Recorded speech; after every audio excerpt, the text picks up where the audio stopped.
क्या कर लेंगे, अलग अलग कर लीजिए, चाहे अधः इसका स्तंभो पूर्वस्य। अब यहां पर आपको क्या है, अध से, अब इसका अब यदि उदा है ना कि हाँ उद, क्या है उद से, अब यहां पर देखिए पंचमी है, उदा में कौन सी विभक्ति है, पंचमी है, तो यहां पर आप क्या लिख देंगे, उद से, पंचमी में तो यही निकलेगा ना, उद से स्था, कौन कौन से शब्द परे होना चाहिए, स्था और स्तंभ, कौन सा, स्था और स्तंभ, इसी का अर्थ लिख रहा हूं, है घबराना नहीं कि मैं क्या लिखे दे रहा हूं, स्था और स्तंभ, यह आप सूत्र समझ जाएंगे ना तो आपको लगेगा कि व्याकरण है क्या। तो क्या है, उद से स्था और स्तंभ को क्या होता है, पूर्व स्वर्ण होता है, पूर्वस्य लिखा है ना यहाँ पर, अभी तक तोरली भरे थे उसमें क्या था, पर सवर्ण होता है, लिखा था ना तोरली में क्या था, पर सवर्ण था, अनुस्वार से यही पर सवर्ण सेवा वृत्ति आ रही थी, परंतु इस सूत्र में लिख दिया पूर्वस्य। अब यहां पर आप यह देखिए, अब मैं इसको जो अर्थ लिखा हूं कैसे निकाला हूं, ठीक है, उद से पंचमी है, उद से स्था और स्तंभ, ठीक है, ये है ना षष्ठी है, स्तंभोह, अर्थात इसके स्थान पर को, मतलब इनको ही क्या हो जाएगा, पूर्वस्य, पूर्व हो जाएगा, अभी पर सवर्ण था तो पूर्व सवर्ण हो जाएगा, यही इसका मतलब है, ठीक है।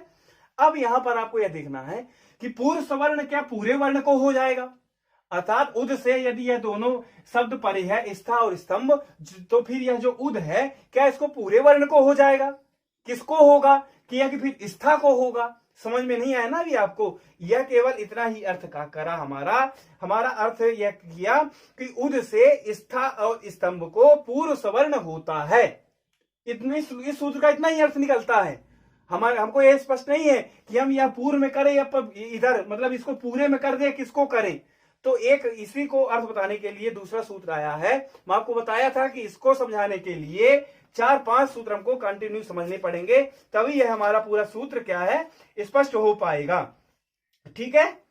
अब यहां पर देखिए आगे है हमारा तस्माद्युत्तरस्य, कौन सा सूत्र है, तस्माद्युत्तरस्य, यही है द्युत्तरस्य। अब यह क्या कह रहा है, आपको यदि एक सूत्र स्मरण हो, वो क्या क्या था, तस्मिन् निर्दिष्टे पूर्वस्य, उसने क्या कहा था, सप्तमी से निर्दिष्ट जो कार्य हो वह अच से पूर्व में हो, कहा था ना, मतलब कि वह सप्तमी से पूर्व में हो, पर अब ये यहां पर ये क्या कह रहा है, ये भी सेम है परंतु विभक्ति अलग है, और पूरा ही अर्थ उसका वही है, तस्मिन् निर्दिष्टे पूर्वस्य का, देख लीजिए क्या कहा, तस्मात् इति उत्तरस्य, इसको मैंने विच्छेद कर दिया ना, क्या कर दिया, तस्मात् इति उत्तरस्य, ठीक है, अलग अलग कर दिया, तस्मात् इति उत्तरस्य, अर्थात क्या है, तस्मात् इत्युक्ते, अभी जो हमने उदा ये पढ़ा है, उदा में कौन सी विभक्ति है, पंचमी है, तो वही लेना, तस्मात् उदा में हमने जो पढ़ा, उदा में पंचमी, तो पंचमी निर्दिष्ट जो कार्य है, क्या पंचमी निर्दिष्ट जो कार्य है, इति उत्तरस्य, वह अपने उत्तर में होगा, अर्थात पंचमी, सप्तमी क्या था, वह पूर्व में कर रहा था, और यह पंचमी जो है, पंचमी व्यक्ति से पर में कार्य होगा, परंतु कैसा होगा, वह उच्चार्यमाण, उसमें कोई अंतर नहीं होना चाहिए, अर्थात किसी शब्द का बीच में व्यवधान नहीं होना चाहिए, अब व्यवहित तो हो, ठीक है, जो तस्मिन् निर्दिष्टे पूर्वस्य का अर्थ था वही पूरा अर्थ इसमें भी है, बस इसमें विभक्ति परिणाम हो गई है और कार्य बदल गया, क्या बदल गया है, पंचमी से निर्दिष्ट यदि कोई कार्य होगा तो वह अपने पर में होगा, वह अपने उत्तर में होगा, समझ में आ गया, अर्थात यहां पर क्या कहा, उद से, अर्थात यहां पर में होगा। अब आपको समझ में आ गया कि ये जो हमारा यह जो कार्य होगा यह इधर पूर्व में नहीं होगा, कैसा कार्य होगा, पर में होगा, ठीक है, ये हमको कौन बताया, तस्मिन् ये तस्माद्युत्तरस्य, अभी हम यही जान रहे थे, जब पंचमी विभक्ति हो अर्थात उसके बाद कार्य होगा, सरल भाषा में समझिए आप, उत्तर को छोड़ दीजिए, क्या पंचमी के बाद कार्य होगा और किसी शब्द का व्यवधान नहीं होना चाहिए, ये इसका अर्थ है सरल भाषा में, बिल्कुल ठीक है। यदि आप नीचे देखेंगे इसकी वृत्ति पढ़ लीजिए, पंचमी निर्देशेन क्रियमाणम कार्यम वर्णांतरेण अव्यवहितस्य परस्य गेयम, यह इसका लिखा है जो मैंने अभी आपको बताया, पंचमी निर्दिष्ट अर्थ कहां से लाया, उदाह में पंचमी है, ठीक है, तो पंचमी के निर्देश से क्रियमाण कार्य, जो जो कार्य किया जा रहा है वह अन्य वर्णों से, अर्थात अन्य वर्णों से व्यवधान से रहित, अन्य वर्ण किसी का व्यवधान नहीं हो तो पर के स्थान पर जानना चाहिए। पर के स्थान में अर्थात बाद वाले के स्थान में कार्य जानना चाहिए। ठीक है, यह अर्थ हमको बता दिया ना कि नहीं वह अब पर में कार्य होगा। अब तो ये जान गए। ठीक है भैया, कि कैसा कार्य होगा, वह पर में कार्य होगा। परंतु अब ये बताइए, पर में तो कार्य होगा, क्या पर के पूरे स्थान पर कार्य हो जाएगा क्या? अर्थात जैसे स्था है, ठीक है, अब जैसे ये स्था है, ये पूरे स्था पर कार्य हो जाएगा क्या? अभी तो वो उसने बोल दिया कि पर कार्य हो जाएगा, परंतु हमको तो ये पता चला कि हाँ, हम तो पूरी इसमें स्था पर कार्य कर देंगे। अभी हम देखिए, एक उदाहरण में लिख दूं, उदाहरण यदि आपके सामने हो जाएगा तो आप अच्छी तरह से समझ जाएंगे। देखिए, उद प्लस स्थानम, यही है ना, उद प्लस स्थानम, दिख रहा है ना, देख लीजिए, उद प्लस स्थानम। अब यहां पर यह क्या कहा पहले कि उद से स्था और स्तंभ है तो पूर्व सवर्ण होता है। हमको यह शंका उठी कि यह पूर्व में करें या पर में करें। ठीक है, तो इस शंका समाधान के लिए अगला हमारा सूत्र है तस्मात् द्युतरस्य। उसने वहां कहा कि पंचमी निर्दिष्ट जो कार्य उससे पर में कार्य होगा, किसी अन्य वर्ण का व्यवधान ना हो तो। ठीक है, तो उदाह या पंचमी है, मन किया था ना, उदाह, ये उदाह पंचमी है, इसमें तो पंचमी के बाद कार्य होगा अर्थात पर में कार्य होगा। ठीक है, अब तो हमने जान लिया कि पर में कार्य होगा, परंतु यह पूरे स्थानम पर कार्य हो जाएगा क्या, अर्थात स्था पर कार्य हो जाएगा क्या? तो इस समाधान के लिए एक और आगे सूत्र आता है, आगे हमारा, मैं इसको मिटा देता हूं तस्मात् द्युतरस्य। ये समझ गए ना, अब तो हम ये जान गए कि पर में कार्य होगा, परंतु पर में कार्य होगा तो पूरे पर करेंगे या नहीं, तो उसको समझाने के लिए आगे हमारा सूत्र आ गया आदेह परस्य। क्या आ गया? आदेह परस्य, अर्थात जो कार्य होगा तो पर के आदि में कार्य होगा। समझ गए ना, ये पूरे पर कार्य नहीं होगा, पर में जो आदि वर्ण है तो इसमें आदि वर्ण कौन है? सा है। समझ गए ना, अब हमको पूरे पर कार्य नहीं करना है। आगे हमारा सूत्र बता दिया कि भैया आपको पूरे पर कार्य नहीं करना विधाता। अब हमारी बात सुनो ध्यान से कि परस्य आदेह, पर वाले के आदि वर्ण में कार्य करना है। आदे, आदे मतलब आदि वाले, प्रारंभ वाले कार्य पर, अर्थात सा पर कार्य होगा। आपको तीन सूत्र समझ में आ गए ना क्रमशः?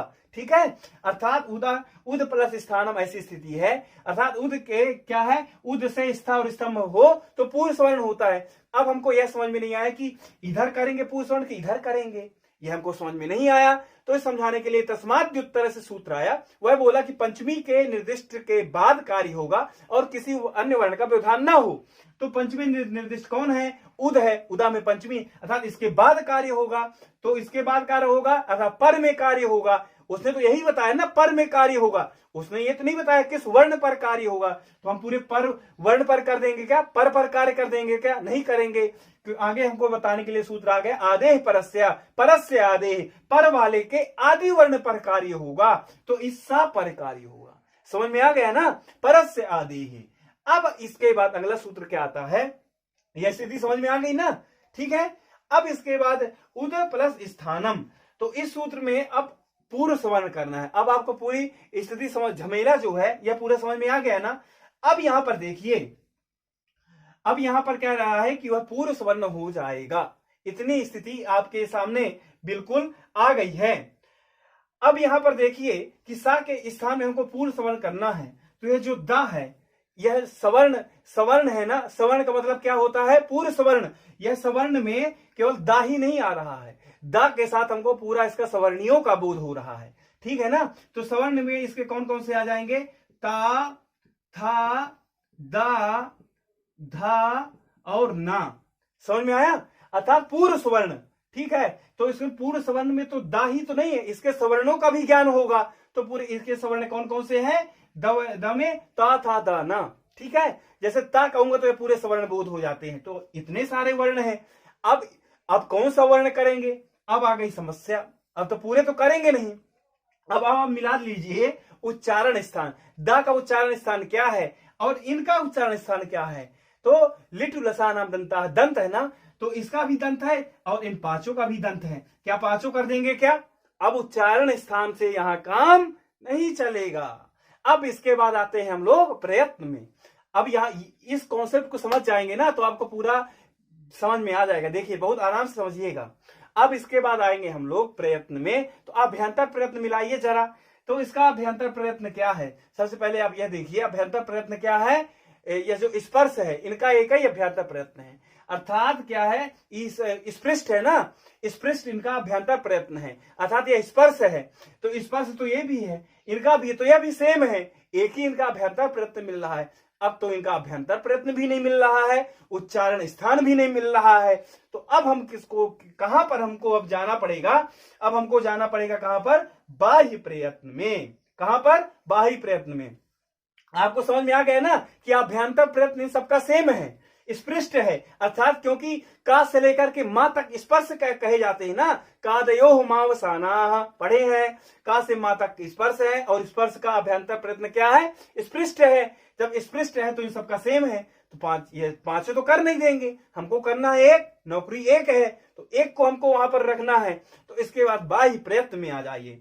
बाह्य प्रयत्न में जब आएंगे तो हम इस सा का देखेंगे, क्या इस सा में हम देखेंगे इसका महाप्राण, इसका क्या है, महाप्राण है। आप देख लीजिए वहां पर सलस्य महाप्राण है ना, इसी पंक्ति है, तो सलस्य महाप्राण, तो सल में आता है ये सा, तो सा का महाप्राण है। अब इसमें से आप ये छांट लीजिए इन सबका महाप्राण कौन कौन से, अर्थात हम इसको अब इसमें महाप्राण वाले रखेंगे और सबको इनको भगा देंगे, जाओ अब तुम्हारी वैलिडिटी खत्म हो गई, तुम्हारे में अब योग्यता नहीं है।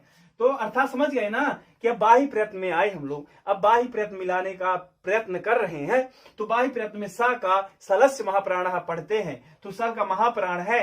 तो इसमें अब देखते हैं महाप्राण वाले कौन कौन से हैं। तो आप जानते हैं 1, 3, 5 ये अल्प प्राण और दूसरा चौथा ये महाप्राण कहलाता है। तो हमारा यह ता भी चला गया और 1, 3, 5 दा भी चला गया और ना भी चला गया, समझ में आया। अर्थात वो अल्प प्राण थे, 1, 3, 5 यह अल्प प्राण कहलाते हैं और 2, 4 यह महाप्राण कहलाते हैं, ठीक है। तो हमारे अब 2 बचे, चलिए अब हमको 2 से लड़ना है, ठीक है। तो था और धा बचा, अब इन दोनों में कौन करे, अभी भी समस्या। तो बाह्य प्रयत्न आप देखते हैं एक वर्ण का एक ही नहीं होता है, तो सा का जब हम मिलाते हैं तो एक पढ़ लीजिए, खरो विवारा श्वासा अघोषाश्च, अर्थात खर वर्ण का क्या क्या होता है, विवार होता है, श्वास होता है, अघोष होता है। तो इस सा का क्या है, सा का क्या है, अघोष है, ठीक है। सा का क्या है, अघोष है, अर्थात सा में केवल अघोष नहीं है, सा का खर में आता है तो विवार भी होगा, श्वास भी होगा, घोष होगा। तो हम केवल एक को ही पकड़ लेते, चाहे आप तीनों को पकड़ लीजिए। तो यह जो हमारा धा है ना, यह देखिए अब धा जो है खर प्रत्याहार में आता है क्या, तो हमारा यह धा जो है खर प्रत्याहार में नहीं आता, ठीक है। अब जब मिला के देख लीजिए, जब हमारा खर प्रत्याहार में नहीं आएगा तो हमारा केवल था बचा। स्पष्ट हो गया ना कि हम कितनी मेहनत से था लाए हैं, ठीक है। तो आपको घबराना नहीं है। सबसे पहले देखिए उच्चारण स्थान नहीं मिला क्योंकि दा का उच्चारण स्थान वह सबका है, उसके बाद और इस दा का सा का भी तो वही है उच्चारण स्थान, दंत तो सेम ही मिल रहा था। अभ्यंतर प्रयत्न भी मिलाए तो का से मा तक का भी क्या मिल रहा है, अभ्यंतर प्रयत्न स्पष्ट मिल रहा है, तो वही सबका है क्योंकि स्पर्श सब कहलाते हैं। उसके बाद हम बाह्य प्रयत्न में आते हैं तो सलस्य महाप्राण सा का महाप्राण है, तो हमारे 5 में जो थे तो वह 3 डिलीट हो गए अर्थात हट गए क्योंकि उनका अल्प प्राण था, 2 बचे था और धा। फिर खर का, क्योंकि एक शब्द का ही केवल एक बाह्य प्रयत्न नहीं होता, उसके कई होते हैं, तो खरो विवारा श्वासा अघोषाश्च, खर का विवार श्वास अघोष बाह्य प्रयत्न है। तो सा, तो जो धा था वह धा खर में नहीं आता है, इसलिए वह धा यहां पर नहीं आएगा, उसकी योग्यता नहीं है। तो हमारा था बचा। अब जब था बचा तो यहां सा के स्थान में क्या हो जाएगा, था हो जाएगा। समझ में आ गया ना। देखिए तो क्या बन जाएगा हमारा,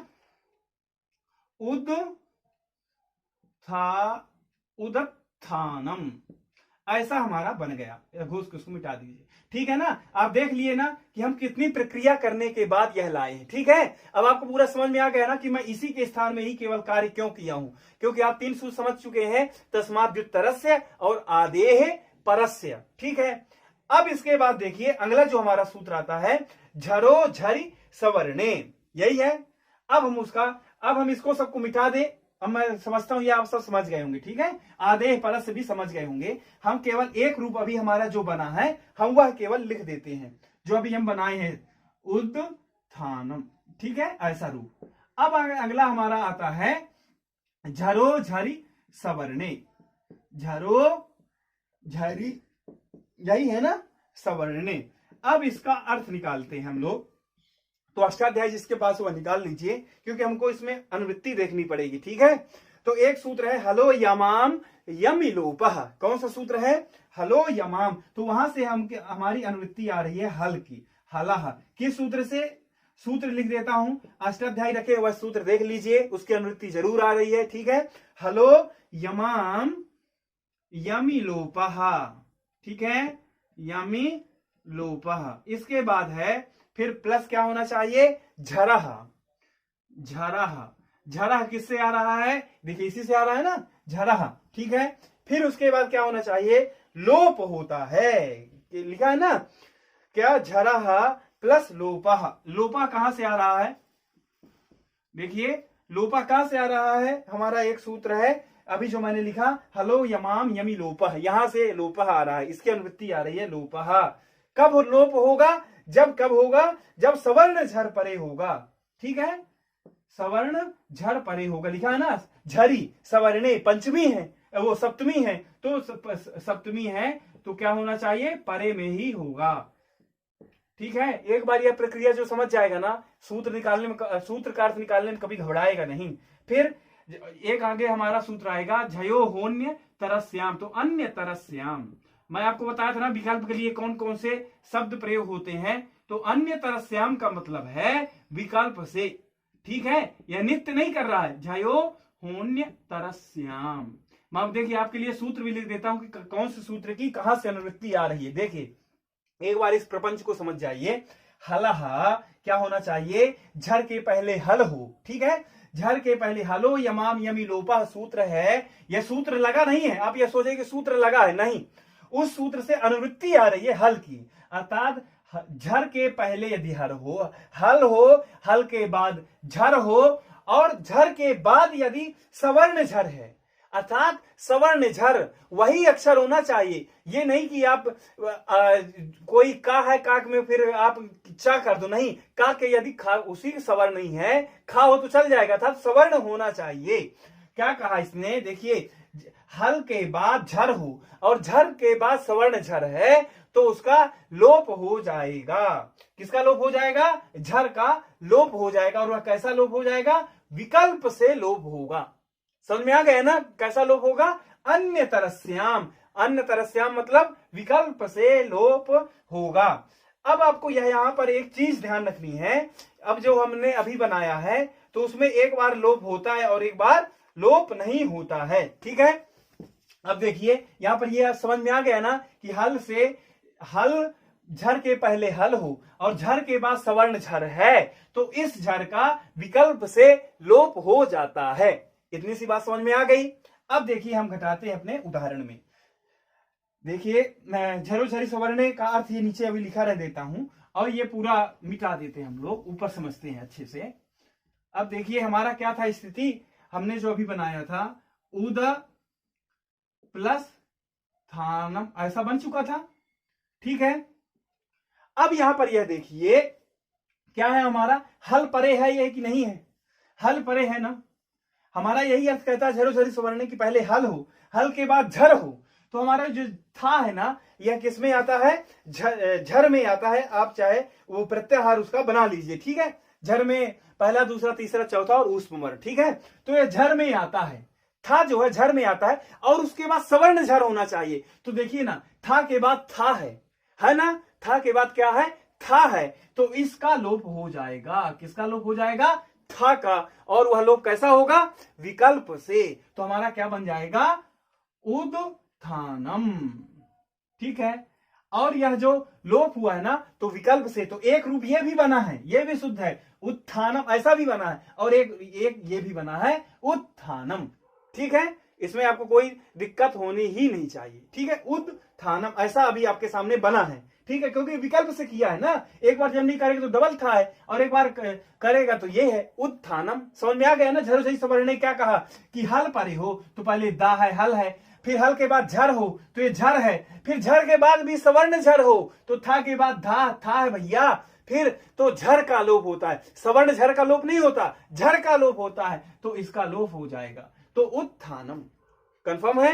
अब इसके बाद अगला देख लीजिए, अगला जो हमारा सूत्र आ रहा है, अगला सूत्र क्या कह रहा है, खरीचा। खरीचा क्या कहता है देख लीजिए। अब इसको मिटा दूं ना, इसका काम हो गया झरोझरी सवर्णी, झरोझरी सवर्णी का। अब देख लीजिए आगे जो हमारा है खरीचा, यह बहुत काम कर चुका है पीछे भी, ठीक है। अब इसकी हम लोग अनुवृत्ति देखेंगे यहां पर। तो झलाम झस झसी सूत्र एक ने आप पढ़े हैं, कौन सा सूत्र पढ़े हैं, झलाम झस झसी, ठीक है। वहां से इसकी अनुवृत्ति आ रही है, ठीक है, झलाम झस झसी, ठीक है। अनुवृत्ति का मतलब अब मैं जब संज्ञा प्रकरण बता रहा था, अर्थात पिछले सूत्रों से ले लिया जाता है, ठीक है। सूत्रात त्रांत अनुवर्तनीयम सर्वत्र, ऐसी कुछ पंक्ति है ना, सूत्र अंतरात अनुवर्तनीयम सर्वत्र, संज्ञा प्रकरण में, अर्थात पिछले सूत्रों से ले लिया जाता है। वह कैसे क्या कहलाता है, अनुवृत्ति क्रम उसको बोलते, ठीक है। देखिए झलाम यह कहां से आया, झलाम जस सूत्र है, वहां से इसकी अनुवृत्ति आ गई। और आता है चरह, क्या आता है, चरह, इसकी कहां से अनुवृत्ति आ गई, अभ्यासे चर्च सूत्र से, ठीक है, अभ्यासे चर सूत्र से। और इसके बाद क्या होना चाहिए, खरी।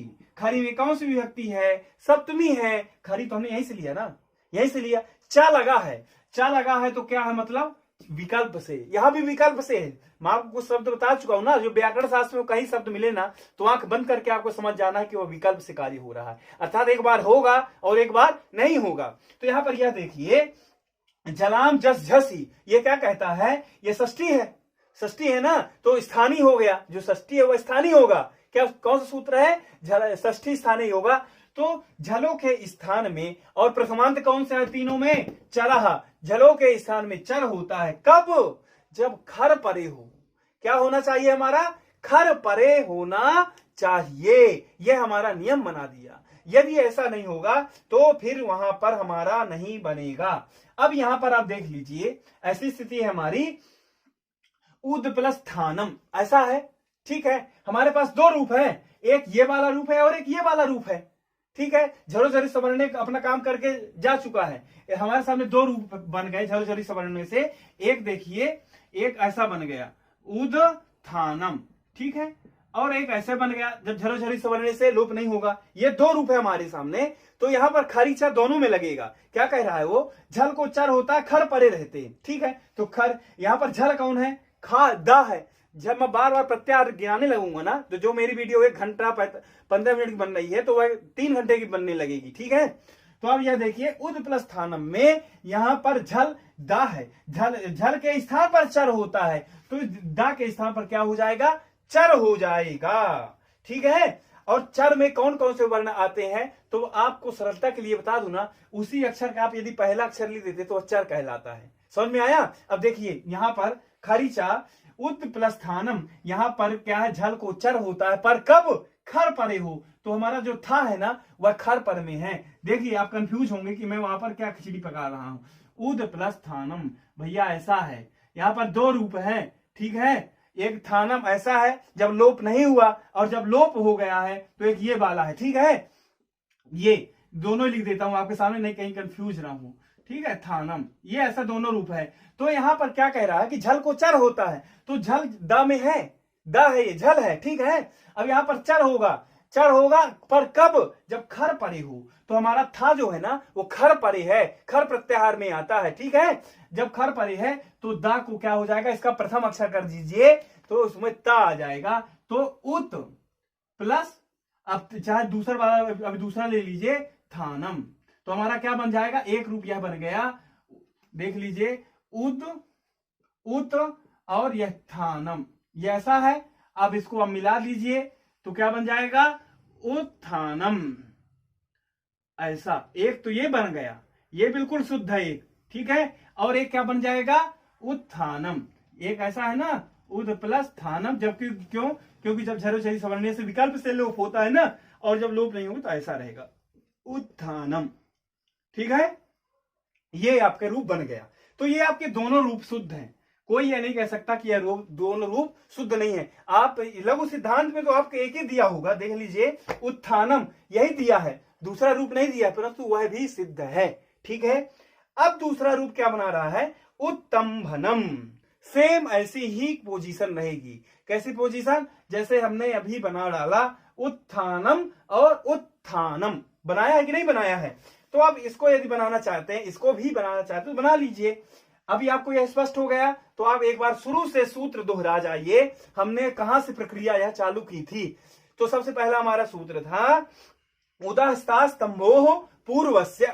उसने क्या कहा था? उसने उद से स्था और स्तंभ को पूर्व सवर्ण होता है, अर्थात पूर्व सवर्ण। सवर्ण मतलब दा है तो दा में जितने सवर्ण हैं, तो दा के सवर्णी कौन कौन से थे? ता, था, दा, धा, न, यह पूरे उसके सवर्णी थे। ठीक है, तो यहां पर क्या कहा? उद से स्था और स्तंभ को पूर्व सवर्ण होता है। ठीक है, परंतु हमको यह नहीं पता चला भैया कि यह कार्य इधर करें या कार्य इधर करें, हमको नहीं पता चला। तो इसको बताने के लिए तस्मात् द्युत्तर से आया। उसने बोला तस्मात् इत्युक्ते उदः, अर्थात पंचमी से जो निर्दिष्ट कार्य है वह अपने पर में होगा, वह अपने उत्तर में होगा और किसी वर्ण का व्यवधान न हो। तो अर्थात पर में, जैसे तस्मिन् नीति निर्दिष्ट पूर्व था कि सप्तमी से पूर्व कार्य होगा, तो यह क्या कहा यहाँ पर? पंचमी के बाद कार्य होगा, बस इतना अर्थ है। तो आपको पता चल गया कि पर में, अर्थात यह पर में ही कार्य होगा। यह कौन बताया? तस्मात् द्युत्तरस्य। अब हमको यह समस्या आई कि पर में क्या पूरे में कार्य कर दे या कि एक वर्ण पर कार्य करें? तो उसको बताने के लिए एक सूत्र आया आदेह परस्य। उसने कहा परस्य आदेह, पर वाले के आदि वर्ण पर आप कार्य करें, आप पूरे वर्ण पर कार्य नहीं कर सकते हैं। अर्थात हमको पता चलाया कि ये था ना हमारा उद प्लस स्था, अर्थात स पर कार्य ही होगा। ठीक है, हमको पता चल गया। अब उसके बाद हमने कार्य कर दिया, अर्थात 5 हमको प्राप्त हुए थे।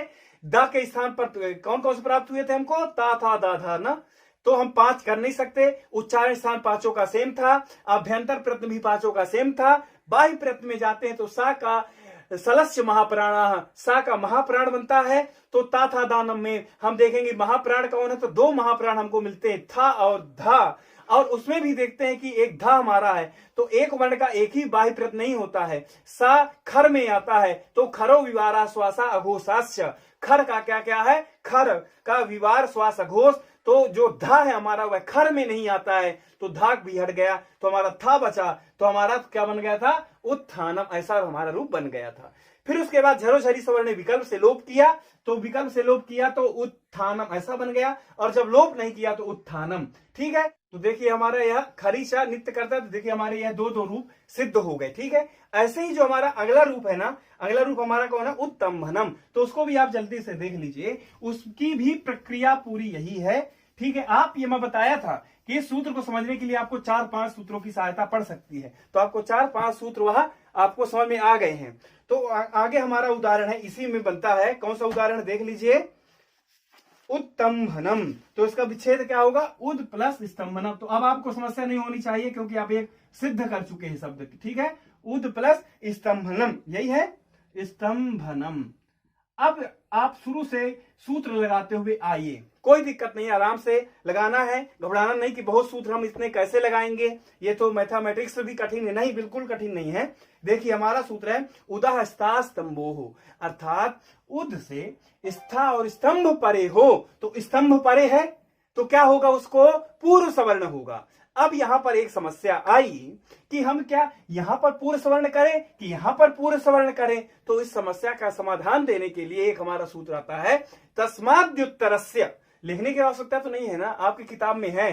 ठीक है, तस्मात् द्युत्तरस्य सूत्र आता है, वह यह कहता है कि यदि पंचमी से निर्दिष्ट कार्य हो तस्मात् इति उत्तरस्य, यह सूत्र है। ठीक है, तस्मात् इत्युक्ते उदः, उदः में पंचमी है, तो पंचमी से निर्दिष्ट जो कार्य है, तो पंचमी से निर्दिष्ट कार्य जो है उसके पर में कार्य होगा, अर्थात उसके उत्तर में कार्य होगा, तो इधर कार्य होगा। आपको पता चल गया, पर कब? किसी वर्ण का व्यवधान नहीं होना चाहिए। तो यहां पर किसी वर्ण का व्यवधान नहीं है ना, तो उत्तर में कार्य होगा। आपको पता चल गया। अब एक समस्या फिर आ गई, उत्तर में कार्य होगा, पर में कार्य होगा, पता तो चल गया, परंतु यह क्या पूरे स्तंभ पर कार्य करेगा क्या? नहीं। तो इस समस्या का समाधान के लिए आगे एक सूत्र और आ गया, आदेह परस्य, अर्थात परस्य आदेह, पर के आदि वर्ण पर कार्य होगा। अर्थात पर वर्ण ये हो गया पूरा, पर के आदि अर्थात केवल स पर ही कार्य होगा। यह हमको कौन बता दिया? आदेह परस्य, परस्य पर वर्ण के आदेह मतलब पहले वर्ण पर कार्य होगा, तो इस सा पर कार्य होगा। समझ में आ गया? आप अब आप कर दीजिए पूर्व सवर्ण, तो इस दा पर आपको कितने प्राप्त होते हैं? पूर्व सवर्ण, तो दा अपने पूरे सवर्णियों का ग्राही होगा ना, तो दा में सवर्ण कौन कौन से हैं? अब यहां एक बहुत बड़ी समस्या, ता, था, दा, धा, ना, यह पूरे सवर्ण ही प्राप्त हो गए। अब देखिए, अब पूरे तो कर नहीं देंगे, उच्चारण स्थान मिला लीजिए, सबका उच्चारण स्थान सेम है, यह तो स्थान ही मिल नहीं रहा। अब दूसरा नियम, प्रयत्न मिला लीजिए, अभ्यंतर प्रयत्न, वह भी नहीं मिलेगा क्योंकि स्पृष्ट है और यह पूरे स्पर्श कहलाते, तो इनका भी सेम है। तो अब आप बाह्य प्रयत्न में जाइए। बाह्य प्रयत्न में जब जाएंगे तो सा का सरस्य महाप्राण, सा का महाप्राण है। अब इसमें आप यह छाटिए कि महाप्राण कौन कौन से हैं, तो आपका था महाप्राण है और धा, अर्थात प्रत्येक वर्ग का दूसरा चौथा अक्षर महाप्राण कहलाता है और प्रत्येक वर्ग का पहला तीसरा पांचवा अल्प प्राण, तो यह अल्प प्राण हट जाएगा, यह हट गया और यह हट गया, यह हट गया, तो आपको क्या बचा? नहीं सॉरी, पहला तीसरा, तो यह हट गया, धा नहीं हटेगा, और दूसरा चौथा है ना, और ये तो कौन कौन सा बचा? था और धा बचा। समझ में आ गया? तो एक समस्या और है आपके सामने खड़ी है कि ये धा है, अभी धा बचा हुआ है ना, तो एक वर्ण का ही केवल एक बाह्य प्रयत्न नहीं होता है, अर्थात सा का बाह्य प्रयत्न और है। तो सा का बाह्य प्रयत्न कौन सा है? और सा का बाह्य प्रयत्न है, खर में आता है, तो खरो विवारा श्वासा अघोषाश्च, ठीक है, क्या है? अघोषाश्च। तो यहां पर आप धा का देख लीजिए, धा का क्या आता है यहाँ पर? धा का अर्थात उसमें अघोष है क्या ये? अर्थात खर में नहीं आता ना, कुल मिलाकर के आप ये बात रखिए, खर में नहीं है, अर्थात यह अघोष भी नहीं है। यदि आप अघोष में भी लेते हैं ना, तो अब यह घोष वर्ण आता है, धा जो है ना यह घोष वर्ण है, तो यह धा भी हमारा हट जाएगा। जब धा भी हमारा हट गया तो हमारा क्या बचा? था बचा। समझ में आ गया?